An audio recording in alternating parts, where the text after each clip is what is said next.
How to use different payment methods. There are different ways that people can pay for things. They pay with cash. Cash is money that you have already earned. They can write a check that will take money from their bank account. They can use a debit card. It works just like a credit card. Usually, you have to put in a secret PIN number that tells the bank it is you using the card.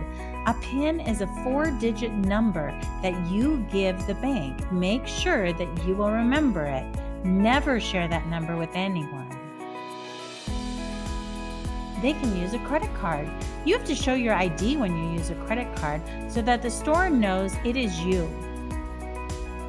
Sometimes people shop online. They have to pay with a credit card or gift card.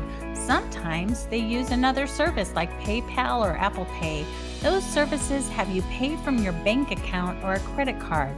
They can make it easier to use the credit card without typing the number in each time you make a purchase. You should only purchase with a card that is yours. Never use your parents' card. And you have to be careful when checking out online. Most sites have the logos at the bottom that let you know your transaction is safe and secure.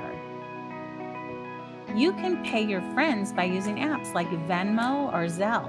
There are several different apps that are offered by different banks. Some apps even use your telephone now. You can merely use the app on the phone and pay with it. The money still comes out of your account or on a credit card that you have registered with the app. As you can see, there are many ways to pay for things: cash, debit card, check, credit card, online, apps like PayPal or Apple Pay, and apps like Venmo or Zelle.